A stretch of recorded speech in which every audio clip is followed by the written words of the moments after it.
हे students, सबसे पहले जो हमने कल चैप्टर पढ़ा था इमेजिन बाय जॉन लेनन, उसकी एक्सरसाइजेस देखते हैं। फिर हम एक न्यू चैप्टर स्टार्ट करेंगे, काफ़ी इंटरेस्टिंग एंड काफ़ी फैक्ट जैसा चैप्टर है। आप उसकी खुद रीडिंग करेंगे तब भी आपको आ जाएगा। The song is a form of, जो इमेजिन सॉन्ग था वो क्या था, एक ड्रीम सीक्वेंस भी सही है इसका एंड अपील फॉर पीस भी सही है। तो बच्चों यहाँ पे दो आंसर्स सही हैं हो सकते हैं। देन सेकेंड है पोजेशंस। पोजेशन आपका मैंने बताया था कुछ भी जो आपका हो, घर हो सकता है, फैमिली हो सकती है, वेल्थ हो सकती है। बट आई थिंक यहाँ पे house and wealth first and last option ज़्यादा अप्रोप्रिएट है। हेल्थ नहीं होगी आपका पोजेशन क्योंकि आप उसे किसी को दे नहीं सकते, एंड फैमिली भी नहीं है तो आप हाउस और वेल्थ को टिक कर सकते हो। देन सी है the poem was written during the Vietnam war. ठीक है, कब लिखी गई थी? वियतनाम वॉर के दौरान 1965 से 1969 तक। चलिए अब नेक्स्ट हम देख लेते हैं हमारा chapter no bird can fly over it, जो लिखा है जेम्स रैमसे एल्मन ने। बच्चों ये चैप्टर है about life of Tenzing Norgay. अब आपने ये नाम अगर नहीं सुना है तो लेट मी टेल यू कि Tenzing Norgay and sir Edmund Hillary ये फर्स्ट थे वर्ल्ड के हाईएस्ट माउंटेन माउंट एवरेस्ट को क्लाइंब करने वाले। एंड टेंजिंग नॉर्गे के लिए थोड़ी उससे भी ज़्यादा अच्छी बात थी क्योंकि वो फर्स्ट एशियन भी था। ठीक है तो ये उसके लिए केवल एक चैलेंजिंग तरीका नहीं था कि हमें ज़िंदगी में मतलब चैलेंज मान लिया, बट उसका पैशन था कि मुझे उस माउंटेन को क्लाइंब करना है और उसने अपनी मैक्सिमम लाइफ उसी गोल को डिवोट कर दी। 1986 में जब वो मरा तो उसकी फ्यूनरल प्रोसेस में कम से कम 1 किलोमीटर लंबे मतलब जगह पे लोग थे। तो यहाँ पे हमारे पास एक एक्सट्रैक्ट दिया गया है जिसमें हम उसकी लाइफ एंड शेरपा, वो एक शेरपा था। शेरपा का मीनिंग होता है मैन फ्रॉम द ईस्ट।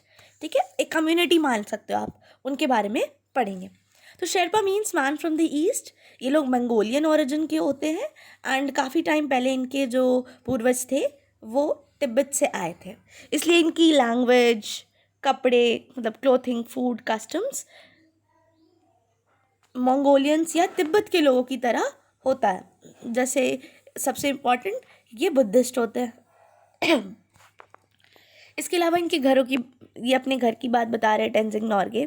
तो ये हार्श और स्टोनी है, वेदर बहुत ख़राब रहता है, फिर भी ये लोग कैसे भी करके एग्रीकल्चर एंड पास्चरेज मैनेज कर लेते हैं। Pasturage is some sort of business. ठीक है, खाने में वीट के अलावा पोटैटो इनका मेन खाना है। कुछ लोग हर्ड्स भी रखते हैं, हर्ड्स में शीप, गोट एंड याक होते हैं। इसमें से सबसे ज़्यादा इंपॉर्टेंट याक होते हैं।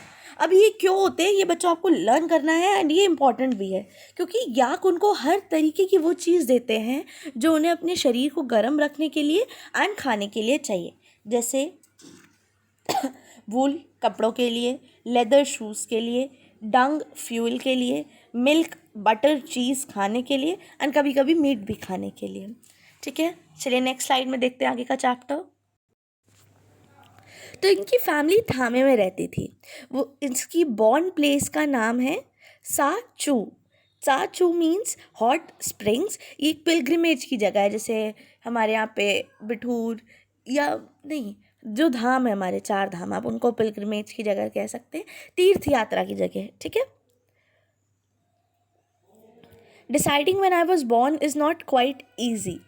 मतलब जैसे हम लोग तो अपना बर्थडेज बता सकते हैं ना, 2002, 2004, 2005, बट इनके लिए बर्थडे बताना काफ़ी इजी नहीं है क्योंकि ये लोग तिब्बतन कैलेंडर्स यूज़ करते हैं। उसमें 2000 या 1914 ऐसे नहीं बोला जाता, उसमें एनिमल्स के ईयर्स होते हैं, जैसे year of horse, year of tiger, year of aux, ऐसे 12 एनिमल्स होते हैं, 6 man and 6 women means 6 male animals and 6 female animals. तो ये 12 साल तक, जैसे मान लीजिए 2001 को मैंने कहा हॉर्स का साल, फिर मैं 2002 को कहूँगी टाइगर का साल, फिर 2003, तो ऐसे मैं नाम नहीं दूंगी 2001 2002, बट ऐसे इन एनिमल्स का साल कहूँगी।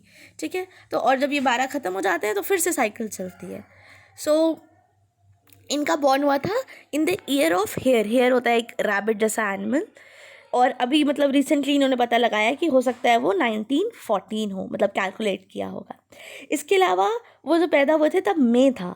मई इनके लिए बहुत इम्पॉर्टेंट है, मई महीना, क्योंकि ये उनके टाइम का बर्थ भी है, मतलब इनकी बर्थ का टाइम भी है, एंड काफ़ी इनके जो ग्रेट एक्सपेडिशंस हुए हैं उनका भी टाइम है।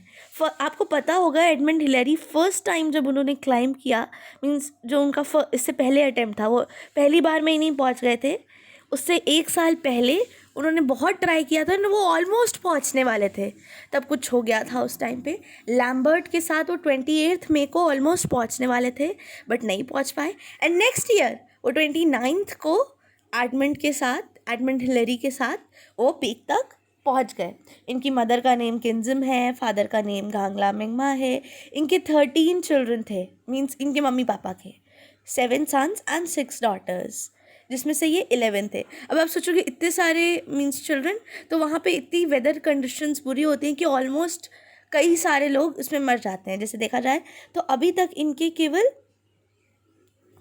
इसमें जो इनके 7 सन्स थे, 7 बेटों में से केवल ये जिंदा बचे, एंड 6 बेटियों में से केवल 3 बेटियां जिंदा बची।